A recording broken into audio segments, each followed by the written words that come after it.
командасы Қазақстан.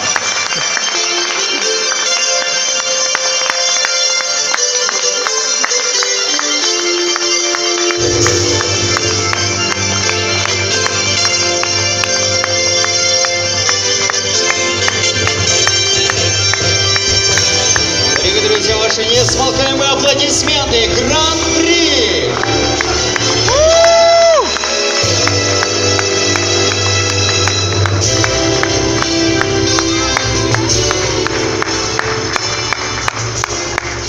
Қадірлі біздің жас орындаушылар, қадірлі конкурсқа қатысушылар. Конкурс деген бұл бір сәт, әйтеуір біреудің бағы жанады, біреудің ат озады дегендей. Кейде жүйрік аттың өзі кішкене бірдемеге түлкінің ініне аяғы кіріп кетсе мүкіс қалатын жағдайда болады. Солай ғой. Сондықтан